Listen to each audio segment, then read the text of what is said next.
اب دیکھیں حضور محبت کیسے فرماتے اپنے غلاموں سے. حضور گئے اور چپ چاپ سے حضرت ظاہر کی آنکھوں پہ ہاتھ رکھ لیا.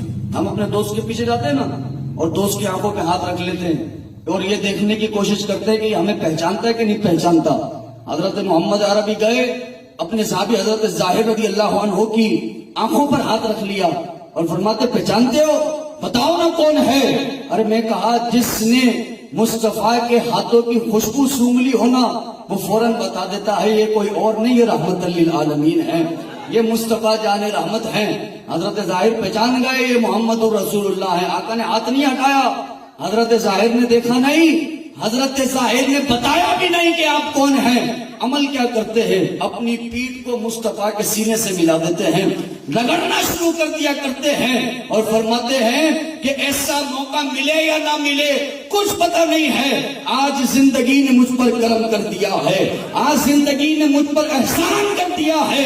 ارے میں کہا خدا کی قسم زندگی ہو تو ایسی ہو کہ حضور کا ہاتھ کسی کے گال پہ لگ رہا ہو، حضور کا ہاتھ کسی کی آنکھوں پہ لگ رہا ہو. ارے میں ایسے شخص کی زندگی پر قربان ہوں کہ اس کی پیٹھ مصطفیٰ کے سینے پر لگ رہی ہو، وہ سینہ کہ جس میں اللہ نے پورا قرآن عطا فرما دیا ہو، وہ ہاتھ کہ جو انگلیوں سے پانی جاری کر دیا کرتے ہوں، وہ ہاتھ کہ جو چاند کو توڑ کر رکھ دیا کرتے ہوں، وہ ہاتھ صحابی کے ہاتھ پہ لگ رہے ہیں. میرے آقا فرماتے اے ظاہر آج اگر تجھے اس بازار میں بیچ دیتا ہوں تو بتا تیری قیمت کیا ہوگی. حضرت ظاہر فرماتے حضور معمولی سا غلام ہوں، آپ کو زیادہ قیمت نہیں ملے گی. میرے آقا فرماتے ارے تو معمولی سا غلام تب ہوتا جب کسی اور کا ہوتا، ارے تو ہمارا ہو تو دنیا کا سب سے اعلیٰ غلام تو ہے، سب سے مرتبے والا ہے. اور حدیث کا جملہ حضور فرماتے تجھے کیا پتا کہ اللہ کی یہاں تیری قدر و منزلت کیا ہے،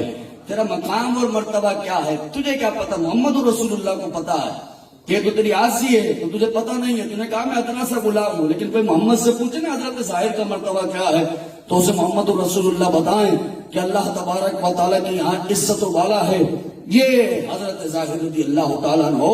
تو میں کہا میرے امام نے احمد رضا نے ایک بات کہہ دی، انہیں جانا انہیں مانا، نہ رکھا غیر سے کہا جانتے تو کافر بھی تھے حضور کو.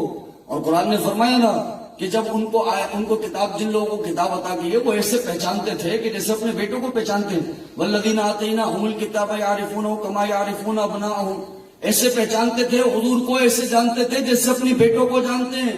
لیکن میرے رضا نے کہا وہ صرف جانتے تھے اور جو مانتے ہیں اللہ تبارک و تعالیٰ انہی کے سروں پر عزتوں کا تاج عطا فرماتا ہے. تو جانتا تو ابو جہل تھا یہ امین ہے، جانتا تو ابو جہل تھا یہ صادق ہیں، جانتا تو ابو جہل تھا کہ یہ غیبت نہیں کرتے، ابو جہل جانتا تھا کہ یہ جھوٹ نہیں بولتے، ابو جہل جانتا تھا کہ یہ چغلی نہیں کرتے، ابو جہل جانتا تھا کہ یہ خیانت نہیں کرتے.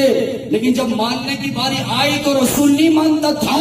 میرے رب نے جب اس نے نہیں مانا تو اس کو ذلیل اور رسوا کر کے رکھ دیا اور ساری دنیا میں ایسا رسوا کیا کہ ساری دنیا میں بدتر اس کو بنا کر کے رکھ دیا. اور جس نے جانا اور مانا خدا کی قسم اس ابو بکر صدیق کا ساری دنیا میں چرچا کر دیا ہے، اس کے سروں پر عزتوں کا تاج سجا دیا ہے، اس کے قدموں کی خاک کو برکت بنا دیا ہے، اس کی صحبت کو برکت بنا دیا ہے، اس کی زبان میں تاثیر عطا فرما دی ہے. تو میرے رضا نے فرمایا زندگی کا کل اثاثہ کیا ہے؟ انہیں جانا انہیں مانا، نہ رکھا غیر سے کام. للہ الحمد. میں دنیا سے مسلمان